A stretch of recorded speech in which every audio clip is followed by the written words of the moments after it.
They say marriages don't fall apart overnight, that it's a slow unraveling, like a rope worn down one fiber at a time. And maybe that's true for some people. For me, I think the unraveling started when Amber came home from that team-building retreat and forgot which city it was in.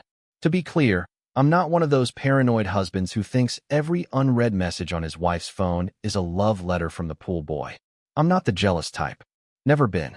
I fix stuff around the house. I work a steady job at a mid-size accounting firm. I don't forget birthdays or anniversaries, and I do my own damn laundry.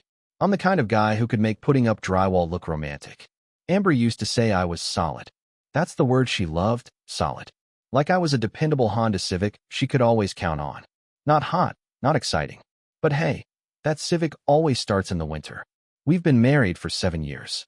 No kids, by choice. We had this plan: build our careers, travel when we could, get a dog before we turned 40.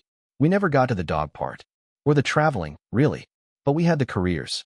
Amber works in marketing for some mid-level tech startup that makes workflow automation software. You know, exciting stuff like integration dashboards and API widgets. Can't say I ever understood what she actually does, but it paid well enough that we stopped checking price tags. For the first 4 years, things were good. Not fireworks every Friday good, but real. We were a team. We had inside jokes. We could communicate without speaking, the kind of silent shorthand couples build through 1,000 small moments. Shared eye rolls at dinner parties, tag-teaming annoying relatives, instinctively knowing when to leave a party without saying a word. That kind of intimacy. But then, slowly, and I do mean slowly, things started to shift. At first, it was small stuff. She stopped asking me how my day was. Or when she did, her eyes were already somewhere else. Usually on her phone, scrolling through a Slack message or an Instagram reel. Our shared Sunday grocery trips became solo missions. Then the nights got quieter. Longer silences between us. Fewer shared meals. Even fewer laughs. She started wearing her earbuds around the house like she was allergic to conversation. One night, I asked her if she wanted to watch our favorite show, the one we used to marathon until 2 a.m. and quote lines from like nerds. She looked at me like I'd suggested reading her tax returns for fun. I've kind of moved on from that, she said, casually. Like it was no big deal. Like moving on from a TV show was the same as moving on from a shared part of our life.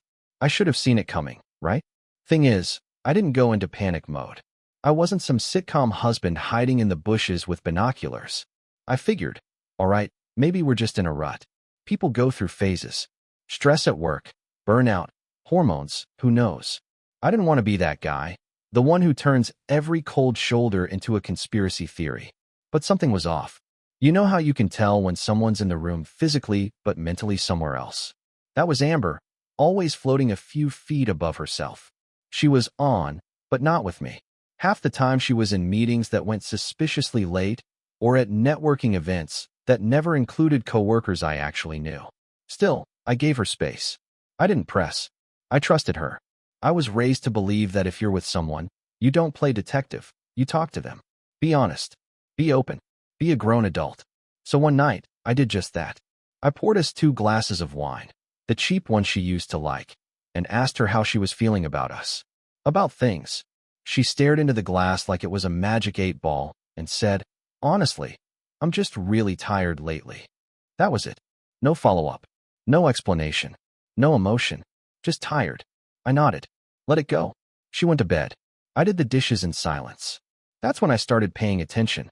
Not snooping, not spying, just noticing. Noticing how she changed her phone password. How she got weirdly protective over her calendar. How she started using phrases like, I'll be working late, with zero context. How she stopped saying, I love you, unless I said it first. Again, not evidence. Just breadcrumbs. But the thing that really got me, the thing that scratched at the back of my brain like a pebble in a shoe, was her new obsession with their office softball league. Amber has never liked sports. I once asked her who Tom Brady was, and she said, is he one of those NASCAR guys? And yet, suddenly she's at batting practice twice a week, raving about how fun it is to just move your body after being at a desk all day. Come on. I asked her once who was on the team. She rattled off a bunch of names I'd never heard before, most of them dudes, and ended with, oh, and Christian, he's hilarious. Christian. Now that name stuck. Not because of anything specific, just the way she said it. The casual, too casual way. Like someone trying not to step on a landmine they already know is there. Christian. I didn't ask questions. Didn't let on that I'd noticed the shift in her voice, the way her mouth curled slightly at his name. I just nodded. Solid. She started bringing home stories. Christian this. Christian that. You'd like him, babe. He's got your kind of sarcasm.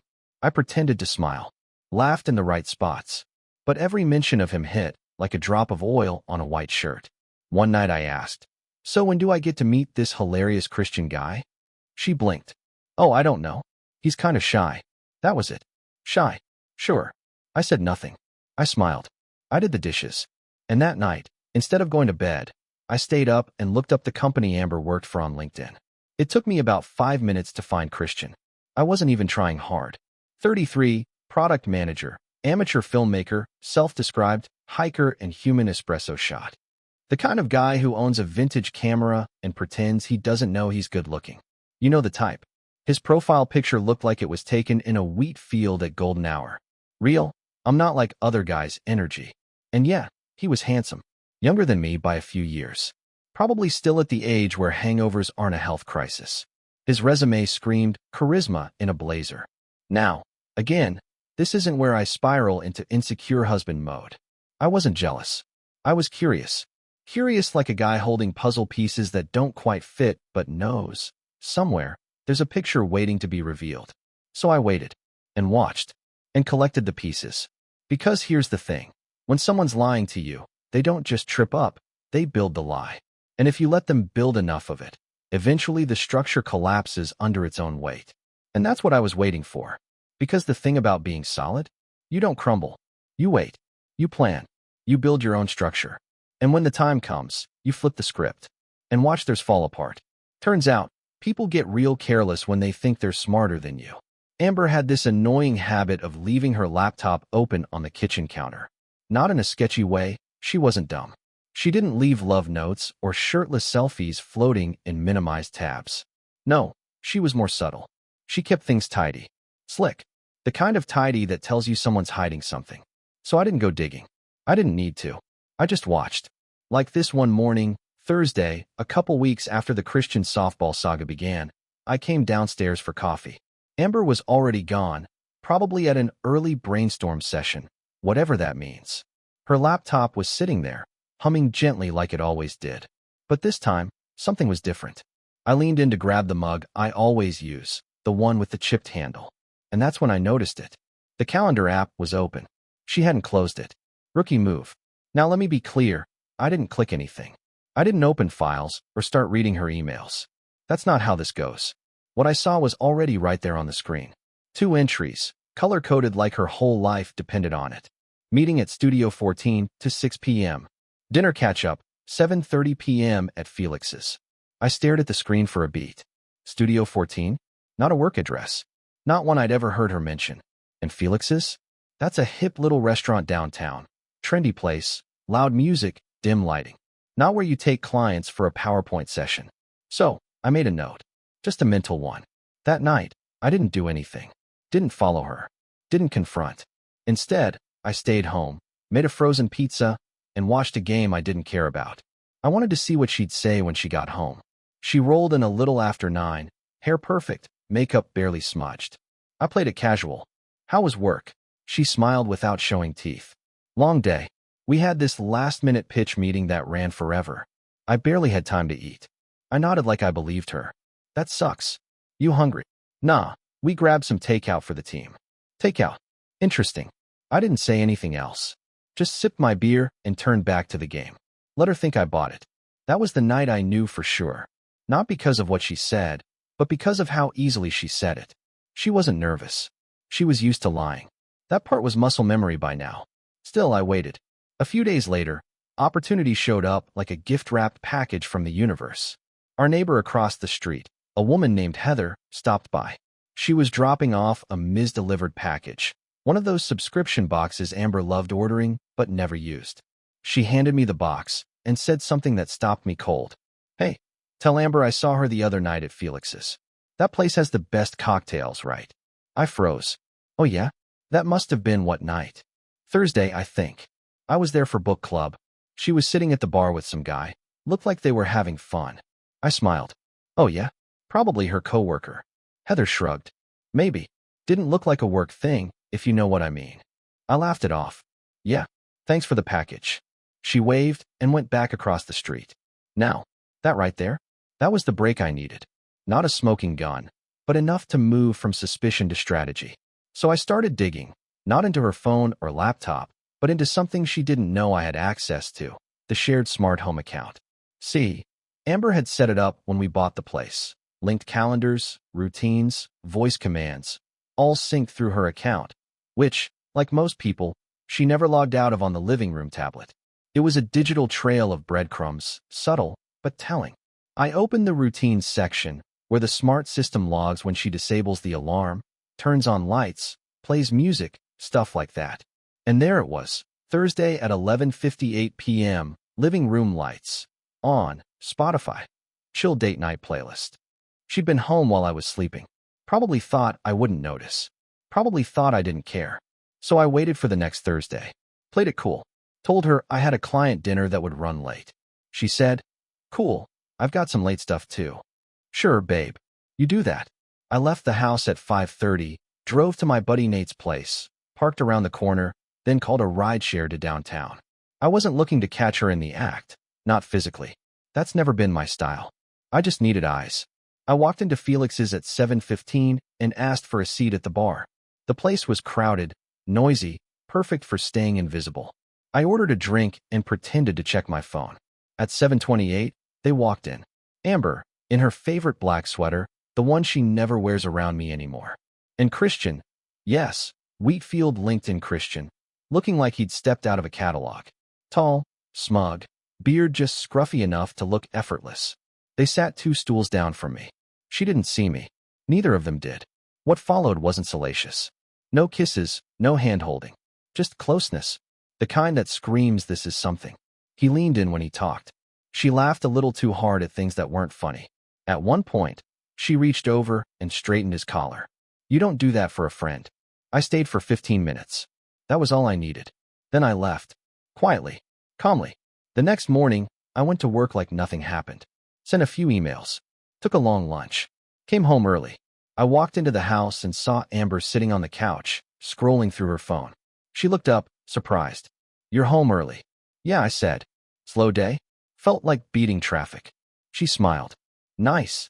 I looked at her and said, hey, random question. What's Studio 14? She blinked. What? Studio 14. You had it in your calendar last week. She paused. Oh, just this meeting space we used for a team project. What? No reason. Just sounded like a photography studio or something. She laughed. No, definitely not. I nodded. Cool. And that was it. No blow up. No fight. No accusation. Because now I had what I needed. She was lying. Repeatedly. Casually. Effortlessly. And I was done giving her chances.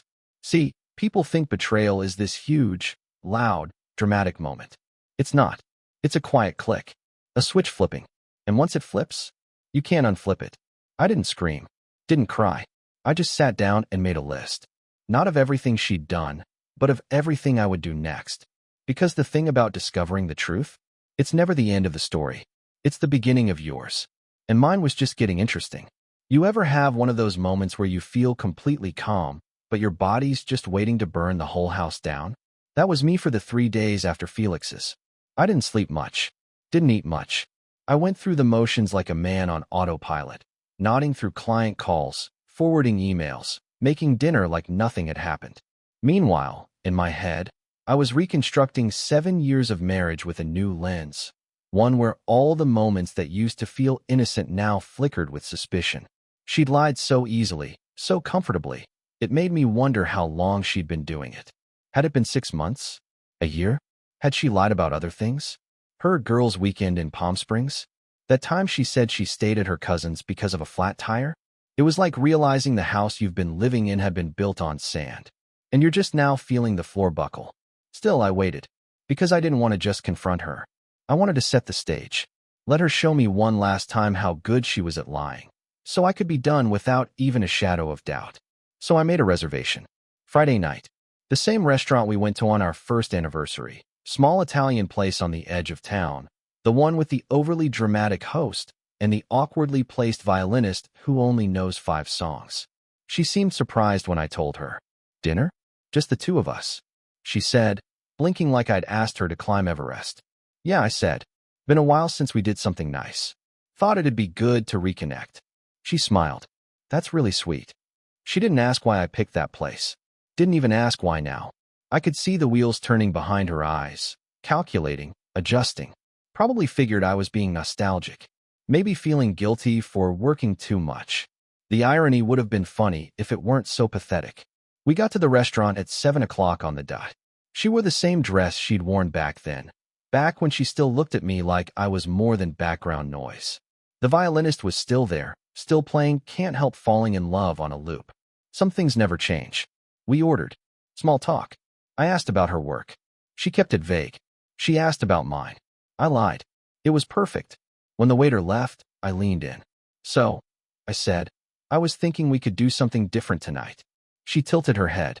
Oh, yeah. I was thinking we could try this new thing called honesty. Her smile froze. I took out my phone and placed it gently on the table. She looked at it like it might explode. I didn't record anything, I said. Don't worry. This isn't some TikTok expose. I just wanted to look you in the eye. She shifted in her seat. What are you talking about? She said, already defensive. I know, I said. Her eyes narrowed. Know what? I looked her dead in the face. Christian. Boom. She blinked, stared at me. And for one glorious second, I saw the truth break through. That flash of panic, that little mental scramble of what do I say? The realization that her story didn't have a backup plan for this scene. Then she did what most guilty people do when cornered. She doubled down. I don't know what you mean, she said. Sure you do. She laughed once, sharp and hollow. Are you serious right now? You're accusing me of something based on what? Felix's. Thursday. I saw you. Now her face changed. It was subtle, but there, like the armor cracked for half a second. You were spying on me? Nope. I was having a drink. You walked in, sat 2 seats down. She looked away. The lie was dying. But she wasn't done. We were just talking, she said. He's a friend. We work together. Amber, I said quietly. You reached across the table and touched his face. She said nothing. You've never done that to me. Not even when we were happy. Still nothing. The waiter returned with our food. Set down the plates like a man defusing a bomb. We both sat in silence until he walked away. I'm not stupid, I said. I've known for a while. She looked at her plate, then back at me. So what do you want, Alan? A confession? Fine. Yes. I've been seeing him. Are you happy now? There it was. I leaned back. That wasn't so hard, was it? She rolled her eyes. God, you always do this. You act so calm, so measured, like you're above everything. You're not a saint, Alan. Never claimed to be. You never noticed how lonely I was. How disconnected we got. You stopped trying. I nodded slowly. So your solution was to sleep with a coworker half your age? He's 33. Oh, my bad. That makes it dignified. She flinched. I gave you every chance to tell me the truth, I said. I wanted to believe there was still something worth saving. She looked at me, finally. What do you want me to say? Nothing, I said. I just wanted to hear you admit it. To my face. Not through excuses or gaslighting or fake calendar events. Her jaw clenched. I stood up, tossed some bills on the table. Dinner's on me. Wouldn't want Christian to feel pressure to foot the bill while he's busy building his portfolio of married women. She didn't follow me out. Didn't say a word. When I got home, I went to the bedroom, opened the closet, and pulled out a duffel bag. Then I packed. No dramatic exits. No suitcase down the stairs. I didn't need to prove anything to her. Because the thing about being lied to, it doesn't end with the lie. It ends with your silence after. By Saturday morning, I was gone. She texted once. Can we talk? I didn't reply. There'd be talking soon enough. Just not the kind she was expecting. Because the next move? That was mine. And I don't play fair. I play smart. There's this moment, after the explosion, when everything is eerily quiet. No sirens yet. No flames. Just the weird stillness where you realize the damage is done, and all that's left is smoke and choices. That's what the weekend felt like. After I left Amber at that restaurant with her cold rigatoni and cooler confession, I didn't go to a friend's place. Didn't check into some sad motel off the highway. I went home, to my house, and slept in the guest room. That's the kind of thing people don't talk about enough when they glamorize revenge. The fact that after the storm, you still have to brush your teeth and figure out what drawer your socks are in. But I wasn't angry. I was awake. Anger makes people sloppy. It makes them shout, break things, post cryptic nonsense on social media. No thanks. I'd seen enough guys lose their minds trying to win the breakup. Punch walls, slash tires, key cars. That's not winning. That's a tantrum with a court date. Me? I wanted her to feel it. Not in some over-the-top, movie villain way. No drama. No destruction. Just truth, delivered plainly, precisely, and publicly. Because the thing about Amber was, she cared deeply about image. That was her love language. Not words, or affection, or commitment. No, reputation. Everything had to look perfect. She curated our life like a Pinterest board. Our Christmas cards, her minimalist decor, the social media captions that made it sound like we were still best friends. That's where she lived, in the illusion. So I figured, why not take that from her? But first, I needed proof. Not because I didn't already have enough. I did. I'd seen her at Felix's with Christian, heard her lie to my face. But when you're dealing with someone slippery, someone practiced in the art of deflection, you need receipts. The kind no one can spin. Lucky for me, Amber was many things, but subtle wasn't one of them. I logged into our shared cloud account, the one tied to our smart devices, thermostat, doorbell, even the little security camera we'd mounted over the front porch. She forgot it records clips. She also forgot that it syncs to the cloud, and that the login credentials were still stored on my laptop. It took maybe 5 minutes. Thursday night. Amber comes home just after midnight. She's laughing, and she's not alone. There he is, Christian, in his flannel shirt glory, trailing 2 steps behind her like a stray golden retriever. She kisses him on the porch. He touches her hair. She looks around, no doubt checking if any neighbors are watching. Then they disappear inside. Perfect. I downloaded the video, saved it twice, once to the cloud, once to a thumb drive. Not because I was going to share it with the world. No, that's petty. But I wanted it. Just in case she tried to flip the story later. Next, I drafted a message. Not to Amber. Not to Christian. To his boss. Well, technically, to the people and culture manager at his company. A woman named Tessa, based in San Diego. I'd done my homework. They prided themselves on workplace ethics, promoted endless videos about professional conduct, and just last month, posted a blog about the no dating supervisor policy. See, what Amber didn't know was that Christian wasn't just some flirty guy in marketing. He was her team lead. He was, in company language, her direct manager. Now, I'm not the type to take food off another man's table. But if you're dumb enough to have an affair with a subordinate while your company waves around HR policies like gospel, that's not my fault. That's your own stupidity cashing the check. I sent a short, polite message. Professional tone. No drama. Just a quick heads up about some potential ethical issues. I included the date, time, and a link to the video.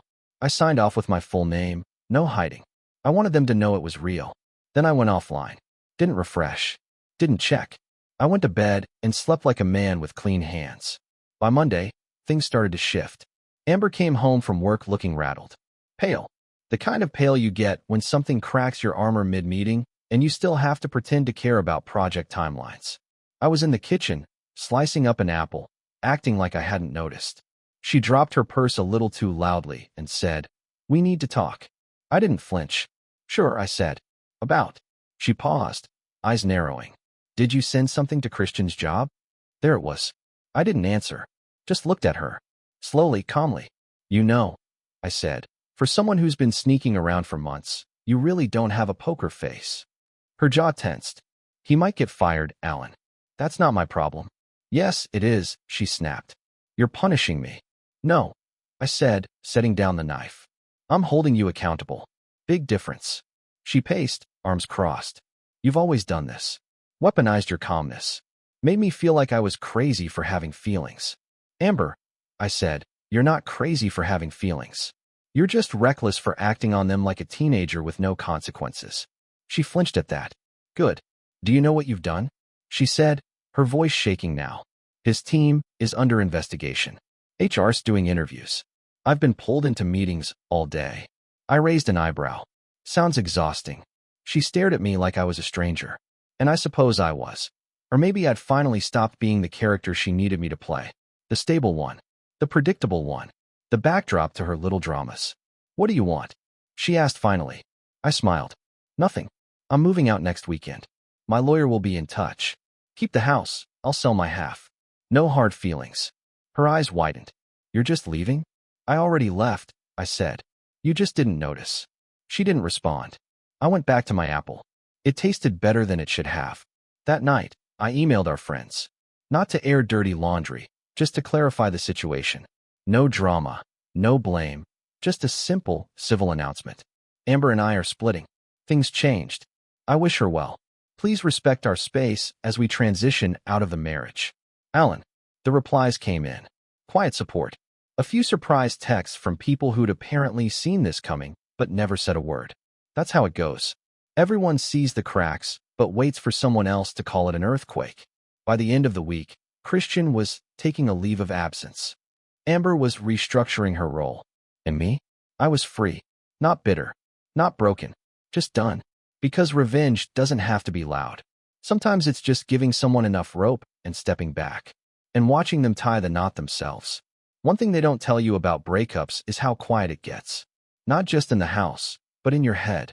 Once all the anger burns off, once the petty thoughts die down, you're left with something eerier than rage. Peace. Not the comforting kind. The kind that stares back at you like a wall you didn't realize you'd built. It was Tuesday when Amber asked to talk again. I'd just finished boxing up my books and half the kitchen. She could keep the fancy cheese knives. I never understood why we needed 6 anyway. When she poked her head into the living room, nervous. You got a minute? She asked, voice soft. I nodded and kept wrapping a coffee mug in bubble wrap. I wasn't avoiding her. I just didn't know her eye contact anymore. She stood there awkwardly, like she'd rehearsed a speech but forgot her lines. So, she started. I just wanted to talk before everything's final. I glanced up. About. She hesitated. Us. I set the mug in the box, gently. There is no us, Amber. That's the whole point. She winced like I'd smacked her. But hey, honesty was her idea back at that dinner, wasn't it? She sat on the edge of the couch, exactly where Christian once sat when he came over for that game night 6 months ago, the one where he spent a little too long asking me about IPAs while trying not to make eye contact. Looking back, I wonder if he already knew. If she told him I was just some clueless, boring husband she'd outgrown. She probably did. It makes the story easier to tell. Amber cleared her throat. I know I messed up. I didn't say anything. I should have told you sooner. I should have been honest about how I felt instead of lying. About everything. Still nothing from me. And I know I don't deserve forgiveness. I'm not asking for that. I want you to know I didn't plan for it to happen this way. Now that made me smile, just a little. I looked up. You didn't plan to cheat on me for half a year? Sleep with your manager? Bring him into our house. Lie to my face. Because from where I'm sitting, you were pretty damn organized about it. Her face flushed. That's not fair. No, Amber. What's not fair is how long you let me believe I was the one who failed. That I wasn't attentive enough, fun enough, spontaneous enough. That's not what You stood in our kitchen last month and said you were burnt out from work. You told me you needed space to reconnect with yourself. And the whole time, you were doing that on someone else's couch. She didn't deny it. Christian's probably getting fired, she said quietly. There's been fallout. I'm aware. You could have just left. You didn't have to go nuclear. I actually laughed at that. A dry, almost pitying laugh. Amber, I said, that wasn't nuclear. Nuclear would have been forwarding that porch video to your parents. Or your boss. Or Christian's wife. Her eyes shot up. He's not married. Yet. Silence. I sat back on my heels, wiped my hands on my jeans. I didn't go nuclear because I'm not interested in ruining people. I just wanted the truth to land where it belonged. You two built your little secret on this idea that I was dumb, checked out, soft, that I'd never call you on it. That's not true. Then why'd you lie for so long? She had no answer, just stared down at her hands like they held the script and she'd lost her place. I told myself you'd stopped caring, she said after a while. That you wouldn't notice. That you wouldn't fight for me. I tilted my head. You wanted me to fight for you. She blinked. Not physically. I mean emotionally. You used to challenge me. You used to ask questions, push back. And somewhere along the line you just stopped. No, I said. I didn't stop. I got tired. of competing with your phone, of asking how your day was and getting one-word answers, of trying to touch you and getting shrugged off. I didn't stop caring. I stopped begging. She bit her lip. I didn't mean to hurt you. I believe that. You didn't mean to hurt me. You just meant to have what you wanted, and you didn't stop to consider who it would break. That stung her. I could see it. She reached into her pocket and pulled out a folded piece of paper. This is from the lawyer, she said. It's a revision to the agreement. I'm giving you the full equity on the house sale. You paid most of the mortgage anyway. It's fair. I didn't reach for the paper. Why now? Because it's the only thing left I can give. I stared at her for a long time. The woman I married. The one I used to watch sleep in on Saturdays, tangled in our flannel sheets, humming old songs while brushing her teeth. That version of her didn't exist anymore. Maybe she never did. Thank you, I said finally.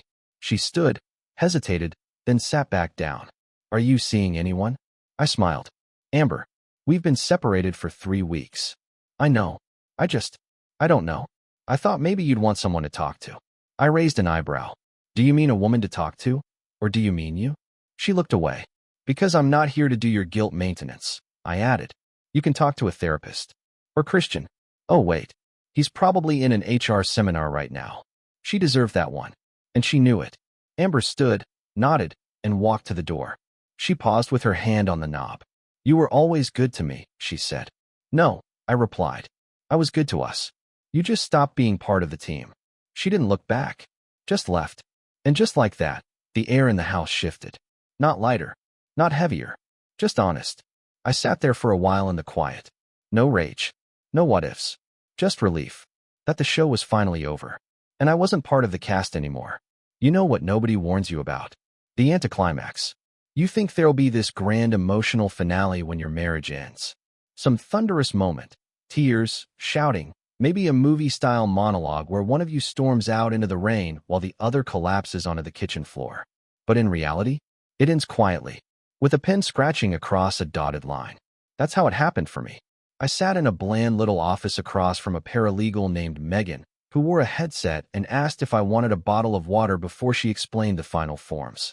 Amber wasn't there. Her lawyer handled everything on her behalf. Apparently, she was taking time for herself in Oregon. I signed each page, initialed in the corners like I was closing a real estate deal, which, in a way, I was. The property just happened to be the last 7 years of my life.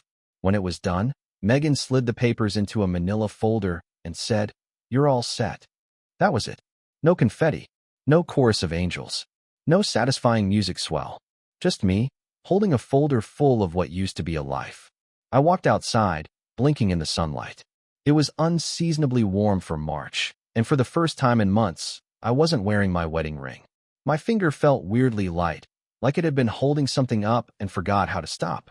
I drove to a diner afterward, the kind of place with sticky menus and terrible coffee.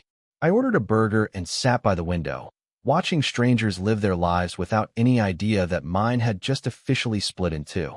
And you know what? I didn't feel broken. I didn't feel victorious either. I just felt free. Not the dramatic kind of freedom. No metaphorical eagles soaring overhead.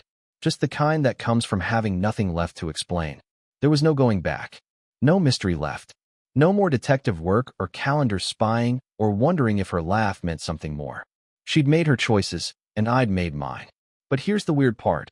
I didn't hate her. I thought I would. I rehearsed speeches for months.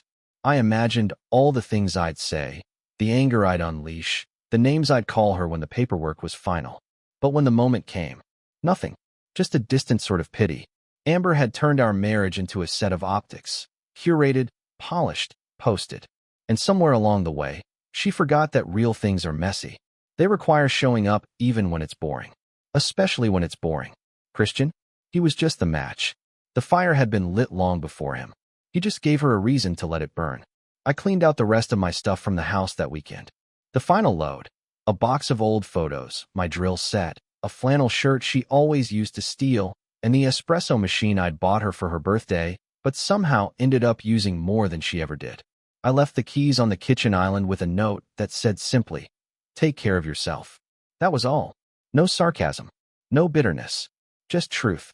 I moved into a one-bedroom apartment on the other side of town. Nothing fancy, exposed brick, decent light, quiet neighbors. It's close to the trail where I started jogging again. Something about running makes things feel clearer. Or maybe I just like the feeling of motion, of going somewhere that's not backwards. Nate came over to help set up the TV, and we ended up sitting on the floor drinking beers and talking about everything. He told me, "You handled it better than most guys would have." I said, "That's because most guys think revenge is the point." He grinned. "And it's not." "No," I said. "Getting your peace back is." He raised a beer to that. In the weeks that followed, Amber sent a few emails. The usual polite stuff. Logistics. Tax documents. A Spotify playlist she claimed just made her think of simpler times. I didn't reply to that one. Then came the final one. No subject line. Just a paragraph. "I'm not reaching out to get back together. I know that's not in the cards. But for what it's worth, I do hope you're okay. I think about you more than I let on. I hope you find someone who actually sees you. I'm sorry I didn't." I stared at it for a while. Read it twice. Then I archived it. I didn't need to reply. Some things are better left unresponded to. Not out of cruelty, but clarity. She had her shot at seeing me. She blinked. That's not my burden to carry anymore. A few months passed. I started dating again. Nothing serious. Coffee dates, the occasional movie. I was surprised by how little I needed to explain.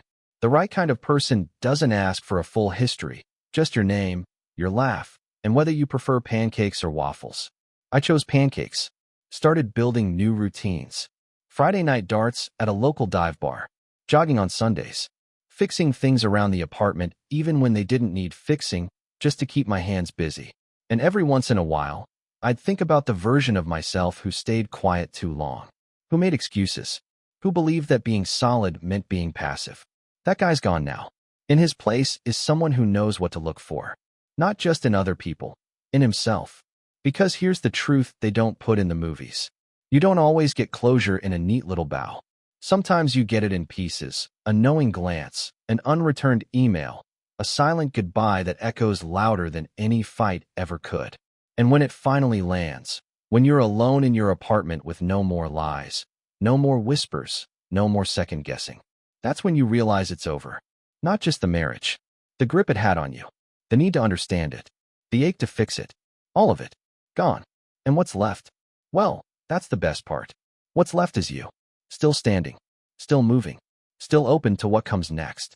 Not as someone who lost, but as someone who finally walked away from a table where love stopped being served. That's not defeat. That's freedom. And it's about damn time. The end. Subscribe to the channel